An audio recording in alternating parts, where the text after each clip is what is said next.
എല്ലാവർക്കും നമ്മുടെ പുതിയൊരു വീഡിയോയിലേക്ക് വീണ്ടും സ്വാഗതം. അപ്പോൾ ഞാൻ കഴിഞ്ഞ ദിവസം വീഡിയോ ചെയ്തിട്ടുണ്ടായിരുന്നു. എന്താ വെച്ചിട്ടുണ്ടെങ്കിൽ നമ്മളെ ജാതി മരത്തിനൊക്കെ മരുന്നടിക്കുന്നൊരു വീഡിയോ. അപ്പോൾ അതിൻ്റെ കാര്യമായിട്ട് കുറച്ച് ആൾക്കാർ വിളിച്ച് ചോദിച്ചിട്ടുണ്ടായിരുന്നു, എന്തിനാണ് ജാതി മരത്തിന് അതുപോലെ തന്നെ അടയ്ക്കാൻ മരത്തിനൊക്കെ മരുന്നടിക്കുന്നത് വെച്ചിട്ട്. അപ്പോൾ അതിൻ്റെ ഒരു ഉത്തരമായിട്ടാണ് ഞാൻ വന്നിരിക്കുന്നത്. നമ്മൾ മഴക്കാലം കഴിഞ്ഞ് കഴിയുമ്പോൾ അതുപോലെ തന്നെ മഴക്കാലം തുടങ്ങുമ്പോൾ ഈ രണ്ട് സമയങ്ങളിലായിട്ട് നമുക്ക് ജാതി മരത്തിന് അതുപോലെ തന്നെ അടയ്ക്കാൻ മരത്തിനൊക്കെ എന്താണ് ഇലവാട്ടം, അതേപോലെ തന്നെ ഇല കൊഴിച്ചിൽ, അതുപോലെ കൊമ്പുണങ്ങൽ, അതുപോലെ തന്നെ കായ കൊഴിഞ്ഞ് വീഴില്ല, അതുപോലെ കായ ചിലപ്പോൾ ഈ കൊല്ലത്തേക്കാളും ചിലപ്പോൾ അടുത്ത പ്രാവശ്യം ചിലപ്പോൾ കുറവ് അങ്ങനെയൊക്കെ ഉണ്ടാവാറുണ്ട്. സാധാരണ കഴിഞ്ഞ കൊല്ലം ഉണ്ടായേക്കാളും കുറവ് ചിലപ്പോൾ കായൊക്കെ ഉണ്ടാവാറുണ്ട്. അപ്പോൾ അതിനൊക്കെ ഒരു പ്രതിവിധിയായിട്ടുള്ള ഒരു മരുന്നാണ്. അതായത് കുമിൾനാശിനിയാണ്. അതായത് ബോഡോ മിശ്രിതം എന്ന് പറഞ്ഞ സംഗതി അടിക്കാറുണ്ട്. അതുപോലെ തന്നെ നമ്മൾ ഫൈട്ര എന്ന് പറഞ്ഞിട്ടൊരു മരുന്ന് അടിക്കാറുണ്ട്, സാഫ് എന്ന് പറഞ്ഞിട്ടൊരു മരുന്ന് അടിക്കാറുണ്ട്, അതുപോലെ തന്നെ കൊസൈഡ് എന്ന് പറഞ്ഞിട്ടൊരു മരുന്ന് അടിക്കാറുണ്ട്. ഇതൊക്കെയാണ് ഇപ്പോൾ നമ്മൾ നിലവിൽ നമ്മളിപ്പോൾ സ്പ്രേ ചെയ്തുകൊണ്ടിരിക്കുന്നത്. കാര്യം വെച്ചിട്ടുണ്ടെങ്കിൽ പല സ്ഥലത്ത് വരുമ്പോൾ പല പല അസുഖങ്ങളാണ്. അതായത് ഈ ജാതി മരത്തിനാണെങ്കിലും ഇപ്പോൾ ഈ അടയ്ക്കാൻ മരത്തിനൊക്കെ ചിലപ്പോൾ ഇങ്ങനെ മഞ്ഞച്ചൊക്കെ നിൽക്കുന്നതാണ്. അപ്പോൾ അതിനനുസരിച്ചൊക്കെ നമ്മൾ മരുന്നടിച്ച് കൊടുക്കാറുണ്ട്. ചിലപ്പോൾ നമ്മൾ കൃഷിഭവനിലൊക്കെ പോയി ചോദിച്ച് അവരുടെ അടുത്ത് നിന്ന് ഒരു അനുവാദം മേടിച്ചിട്ടാണ് അത് നമ്മൾ ചിലപ്പോൾ എല്ലാം കൊണ്ട് കാണിക്കും. എന്നിട്ട് നമ്മൾ അവരുടെ അടുത്ത് നിന്ന് അനുവാദം വാങ്ങിക്കും, ഏതാണ് മരുന്നടിക്കേണ്ടത് ചോദിച്ചിട്ടാണ് നമ്മൾ അടിക്കാറ്. അതല്ല, നമുക്ക് ചിലപ്പോൾ എനിക്ക് ഇപ്പോൾ കണ്ടു കഴിഞ്ഞാൽ അത്യാവശ്യം അറിയാൻ തുടങ്ങിയിട്ടുണ്ട് കാര്യം ഇതിന് ഇന്ന മരുന്നടിച്ചാൽ മതി എന്നുള്ളത്. അപ്പോൾ നമ്മൾ ആ മരുന്ന് പറഞ്ഞ് കസ്റ്റമേഴ്സിൻ്റെ അടുത്ത് പറഞ്ഞ് ശേഷമാണ് നമ്മൾ ആ മരുന്നടിക്കാറ്.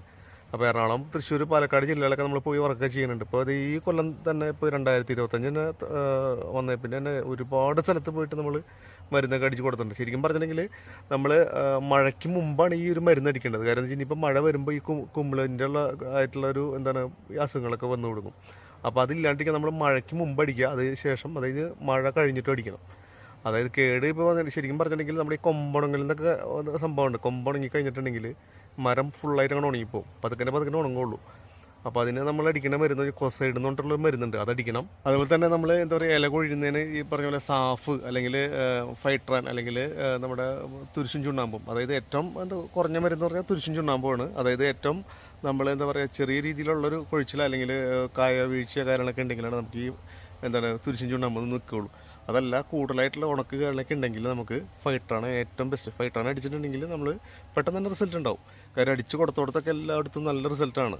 കാര്യം ഇപ്പോൾ എൻ്റെ വീട്ടിൽ തന്നെ ഞാൻ എൻ്റെ സ്ഥലത്ത് പറമ്പിൽ തന്നെ ഇതുപോലെ ഉണക്കങ്ങളിൽ ഉണ്ടായിട്ട് ഞാൻ അത് അടിച്ചു നോക്കി. കാര്യം നമുക്ക് കൂടി അറിയണമല്ലോ. അപ്പോൾ അടിച്ചു നോക്കിയപ്പോൾ നല്ല റിസൾട്ടാണ്. കാര്യം പെട്ടെന്ന് തന്നെ ഉണക്കൊക്കെ മാറി ഇല പിടിച്ചു തുടങ്ങിയിട്ടുണ്ട്. എന്നിട്ട് നമ്മളെ ജാതിയൊക്കെയുള്ള കർഷകരുടെ അടുത്ത് പറയുകയാണ്, എന്തായാലും മുടങ്ങാതെ നനയ്ക്കുക. ആഴ്ചയിൽ 2-3 പ്രാവശ്യം നനയ്ക്കുക. ഇതെല്ലാവരും ഈ നനയ്ക്കേണ്ട ഒരു ബുദ്ധിമുട്ടാണ് ആലോചിച്ചിട്ട് ചിലപ്പോൾ നനയ്ക്കില്ല. അപ്പോൾ സാധനം എന്താ വെച്ച് കഴിഞ്ഞാൽ ഉണങ്ങിപ്പോവും. പിന്നെ ഈ പറഞ്ഞ പോലെ നമ്മൾ സാധാരണ എവിടെയും ഇപ്പോൾ ഞാനിപ്പോൾ ഈ ഫീൽഡിൽ 12 വർഷമായി. സാധാരണ എല്ലായിടത്തും പോകുമ്പോൾ നമ്മൾ ഈ മരങ്ങളൊക്കെ നട്ടുപിടിപ്പിക്കും. പക്ഷെ നനയ്ക്കാനോ അല്ലെങ്കിൽ വളമിടാനോ ആൾക്കാർ ശ്രദ്ധിക്കില്ല. അപ്പോൾ കൊല്ലത്തിൽ നമ്മൾ കുറഞ്ഞതൊരു 3 പ്രാവശ്യമെങ്കിലും ജാതിക്ക് വളമിടുക. നല്ല രീതിയിലുള്ള വളങ്ങൾ ഇട്ട് കൊടുക്കുക. ജൈവവളം ആയിട്ട് ഇട്ട് കഴിഞ്ഞാൽ കുറച്ചുകൂടി നന്നായിട്ടുണ്ടാവും. അതല്ല, നമ്മൾ രാസവളങ്ങൾ ഇട്ടിട്ടുണ്ടെങ്കിൽ അതിനനുസരിച്ചുള്ള കംപ്ലയിൻസുകളും കാര്യങ്ങളൊക്കെ കൂടുതലുണ്ടാവും. പിന്നെ അതുപോലെ തന്നെ നമ്മൾ പരമാവധി ഞാൻ പറഞ്ഞില്ല, നനച്ച് കൊടുക്കുക. ആഴ്ചയിൽ 2-3 പ്രാവശ്യം നമ്മൾ നന്നായിട്ട് നനച്ച് കൊടുത്തിട്ടുണ്ടെങ്കിൽ നമുക്ക് ജാതിക്ക് എപ്പോഴും നല്ല ക്ലീൻ ആയിട്ട് നിൽക്കുകയും ചെയ്യും. അതിൻ്റെ ഈ പറഞ്ഞ ഇല കൊഴിച്ചിലിനും കായ കൊഴിച്ചിലിനൊക്കെ ഒരു പരിധി വരെ കുറവുണ്ടാവും. പലയിടത്തും ചെല്ലുമ്പോൾ നമ്മൾ എന്താണ് മരങ്ങളാണെങ്കിലും എന്തെങ്കിലും സംഗതിയിൽ ഈ ഫ്രൂട്ട്സ് പ്ലാന്റൊക്കെ ആണെങ്കിലും നട്ടു കൊടുക്കാറുണ്ട്. അത് പിറ്റത്തെ കൊല്ലം നമ്മൾ ചെല്ലുമ്പോൾ പുല്ല് വെട്ടാനായിട്ട് ചെല്ലുമ്പോൾ അതിൻ്റെ കടക്കിലൊന്നും ചെയ്തിട്ടുണ്ടാവില്ല. പുല്ല് വെട്ടിയിട്ടുണ്ടാവില്ല, വളമിട്ടിട്ടുണ്ടാവില്ല. അപ്പോൾ എന്നിട്ട് പറയും ഇതിന് വളർച്ചയില്ല അല്ലെങ്കിൽ കായ്ഫലം ഉണ്ടാവണില്ല എന്നുള്ളൊരു കംപ്ലയിൻസ് വന്നു. അപ്പോൾ ഞാൻ അവരോട് കൂടിയിട്ടാണ് പറയണത്, നമ്മളെന്തെങ്കിലും ഫലം അതല്ലെങ്കിൽ ഒരു എന്താ പറയുക ഒരു വൃക്ഷം നട്ടിട്ടുണ്ടെങ്കിൽ അതിനെ പൂർണ്ണമായിട്ടും നമ്മൾ സംരക്ഷിക്കുക. അതിൽ സമയമില്ലാത്ത ആൾക്കാരാണെങ്കിൽ ആരെയും ഏൽപ്പിക്കുക. അതല്ലെങ്കിൽ ഇടയ്ക്ക് ഒരു ആഴ്ചയിലെങ്കിലും നമ്മളൊരു നനയ്ക്കുക, എന്തെങ്കിലും വളമിട്ട് കൊടുക്കുക, കാര്യങ്ങളൊക്കെ ചെയ്യുക. ഞാനിപ്പോൾ കഴിഞ്ഞ ദിവസം തന്നെ ഒരു 3 വർഷം മുമ്പ് നിങ്ങൾ കണ്ടിട്ടുണ്ടാവും ചിലപ്പോൾ, ഒരു ഇൻസ്റ്റാഗ്രാമിലൊക്കെ ഞാൻ പോസ്റ്റ് ചെയ്തിട്ടുണ്ടായിരുന്നു. അതായത് ഒരു പ്ലാവിൻ്റെ തോട്ടം ചെയ്തിട്ടുണ്ടായിരുന്നു. അപ്പോൾ ആ പുള്ളി ഇവിടെ നാട്ടിലില്ല. അപ്പോൾ ആ പുള്ളിയാണെങ്കിൽ ഒരാളെ പറഞ്ഞ് ഏൽപ്പിച്ചു. പുള്ളിയാണെങ്കിൽ അതിനൊന്നും ചെയ്യാണ്ടാണെങ്കിൽ ആകെ ഉണങ്ങി ആകെ എന്താ പറയുക മോശം അവസ്ഥയിലൊക്കെ ഈ സാധനം. അപ്പോൾ ഒന്നും ഇല്ലാത്തൊരവസ്ഥയിലാണ് ഞാനിപ്പോൾ ചെന്നപ്പോൾ കണ്ടത്. അപ്പോൾ കണ്ടപ്പോൾ നമുക്ക് കൂടി വിഷമം തോന്നുന്നു. കാര്യം നമ്മളൊരു പണിയെടുത്ത് കാര്യങ്ങളൊക്കെ ചെയ്ത് കൊടുത്തിട്ടുണ്ട്. കാര്യം ഒരു പൈസ മുടക്കിയിട്ടാണ് ഈ കാര്യങ്ങളൊക്കെ ചെയ്തത്. അപ്പോൾ നമുക്കത് ചെല്ലുമ്പോൾ ഒരു വിഷമമാണ്. അപ്പോൾ അതിന് കൂടിയും പറയുകയാണ്, അപ്പോൾ നിങ്ങളിത് ഈ വക സംഗതികളൊക്കെ നടണമെന്നുണ്ടെങ്കിൽ കൂടി നിങ്ങൾ കാര്യമായിട്ടത് എന്താ പറയുക മെയിൻറ്റെയിൻ ചെയ്യുക. ഇടയ്ക്കൊന്ന് പുല്ല് വെട്ടിക്കുക, അതല്ലെങ്കിൽ വളമിട്ട് കൊടുക്കുക, അതിൻ്റെ തടത്തിൽ എന്തെങ്കിലും തടം വെച്ച് കൊടുക്കുക, പിന്നെ എന്തെങ്കിലും കേടുകളുണ്ടെങ്കിൽ നോക്കുക. കാര്യം കാഴ്ച കിട്ടുന്ന വരയ്ക്കുള്ള കാര്യങ്ങൾ കുറേയൊക്കെ ചെയ്യുക. നമ്മൾ അതിന് ശേഷം നമ്മളെന്ത് കാഴ്ച കിട്ടിക്കഴിഞ്ഞാൽ നമുക്ക് കുറച്ച് എന്താ പറയുക നനച്ച് കൊടുത്താൽ മാത്രം എന്താ പറയുക വെള്ളം മാത്രം ചെയ്ത് കൊടുത്താൽ മതി. അതുവരെ പൊക്കിക്കൊണ്ടിരുന്ന വരയ്ക്കും നമ്മളൊന്ന് കാര്യമായിട്ടുള്ള കാര്യം ചെയ്യുക. പല ആൾക്കാർക്കും എന്താണ് ഈ ജാതി കാര്യങ്ങളൊക്കെ ഉണക്ക് വരുമ്പോൾ ചില ആൾക്കാർ നമ്മൾ വിളിച്ച് കാണിക്കാറുണ്ട്. അപ്പോൾ ഞാൻ പറയും മരുന്നടിക്കണം അല്ലെങ്കിൽ നിങ്ങൾ മരുന്ന് മേടിച്ച് നിങ്ങൾ അടിച്ചോളാൻ ഞാൻ പറഞ്ഞു കൊടുക്കാറുണ്ട്. പക്ഷേ എന്നാൽ പോലും ആ കാര്യം ചെയ്യില്ല. കാര്യം ചെയ്താലാണ് അതിൻ്റെ ആ ഒരു എന്താ പറയുക വ്യത്യാസം ഉണ്ടാവുള്ളൂ. അതല്ലെങ്കിൽ ഈ പറഞ്ഞ പോലെയുള്ള എന്താണ് ഫുള്ളായിട്ട് ഉണങ്ങിപ്പോകും. ഇപ്പോൾ കഴിഞ്ഞ ആഴ്ച തന്നെ ഞാനൊരു പ്ലോട്ടിൽ ചെന്നപ്പോൾ അവിടെ 100 ജാതി ഉണ്ട്. അതിൽ ഏകദേശം ഒരു 24 ഉണങ്ങിപ്പോയി. കാര്യം വളമില്ല, വെള്ളമില്ല, അതുപോലെ തന്നെ കേട് വന്നിട്ടുണ്ടെങ്കിൽ നോക്കി അടിക്കാനുള്ളൊരു സാവകാശം അല്ലെങ്കിൽ അത് ചെയ്യാനുള്ളൊരു താല്പര്യം ഇല്ലാത്ത രീതിയിലുള്ള പെരുമാറ്റങ്ങളിലൊക്കെയാണ് അവിടെ ചെന്നപ്പോൾ കണ്ടത്. അപ്പം നമ്മൾ മരുന്ന് പറഞ്ഞു കൊടുക്കുക അല്ലെങ്കിൽ നമ്മൾ അടിച്ചു കൊടുക്കാന്നൊക്കെ പറയുമ്പോൾ കാര്യങ്ങൾ നമ്മൾ എന്താണ് കൊണ്ടു ചെല്ലുമ്പോൾ നല്ല മരുന്നാണ് കൊണ്ടു ചെല്ലുക. അപ്പോൾ അതടിക്കുമ്പോൾ ഈ പറഞ്ഞൊരു വ്യത്യാസം ഉണ്ടാകുന്നുള്ളത് നമ്മൾ 100% ഗ്യാരണ്ടി പറഞ്ഞിട്ട് അടിച്ചു കൊടുക്കാറ്. ചില ആൾക്കാർ കേൾക്കും, ചില ആൾക്കാർ പറയാം വേണ്ട, അല്ലെങ്കിൽ അതങ്ങനെ നിൽക്കട്ടെ, ഇങ്ങനെയെന്നൊക്കെ പറയും. നമ്മളെന്തെങ്കിലും എന്താ പറയുക, ഈ ജാതി എന്നൊക്കെ പറഞ്ഞിട്ടുണ്ടെങ്കിൽ അതിൽ 10 രൂപ കിട്ടുന്ന സംഗതിയല്ലേ.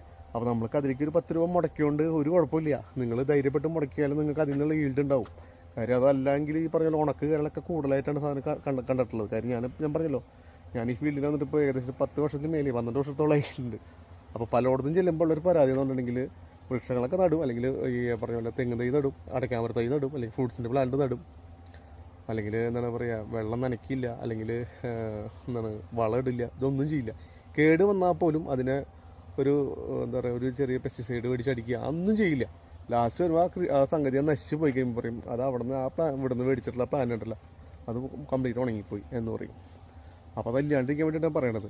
അപ്പോൾ ഇങ്ങനെയുള്ള കേടുകളും കാര്യങ്ങളൊക്കെ ഉണ്ടെങ്കിൽ നിങ്ങൾക്ക് എന്നെ വിളിക്കാവുന്നതാണ്. ഈ താഴെ കാണുന്ന നമ്പറിൽ എന്നെ വിളിക്കാവുന്നതാണ്. അതുപോലെ തന്നെ തൃശ്ശൂർ, എറണാകുളം, പാലക്കാട് ജില്ലകളിലും അതല്ല അതിനപ്പുറത്തേക്കുള്ള ജില്ലയിലേക്കാണെങ്കിൽ കൂടി നമ്മൾ ഇത്തരത്തിലുള്ള സർവീസെല്ലാം ചെയ്ത് കൊടുക്കുന്നുണ്ട്. അപ്പോൾ എനിക്ക് എത്തിപ്പെടാവുന്ന രീതിയിലുള്ള സ്ഥലത്തൊക്കെയാണ് നമ്മൾ വന്ന് ചെയ്ത് കൊടുക്കുന്നുണ്ട് കേട്ടോ കാര്യങ്ങൾ. അപ്പോൾ എന്തായാലും നിങ്ങൾക്ക് ഇനിയിപ്പോൾ ഇതുപോലെ തന്നെ മരുന്നടിക്കണമെങ്കിലോ അതുപോലെ തന്നെ എന്തെങ്കിലും സംശയം ഉണ്ടെങ്കിൽ എന്നെ വിളിച്ച് ചോദിക്കാവുന്നതാണ്. എനിക്കറിയാത്ത കാര്യങ്ങളുണ്ടെങ്കിൽ ഞാൻ എന്താണ് കൃഷി ഓഫീസർമാരായിട്ട് ബന്ധപ്പെട്ടിട്ട് ഞാൻ വിളിച്ച് ചോദിച്ച് ഞാൻ പറഞ്ഞു തരുന്നതാണ് കേട്ടോ. അപ്പോൾ എന്തായാലും വീഡിയോ കണ്ട എല്ലാവർക്കും നന്ദി.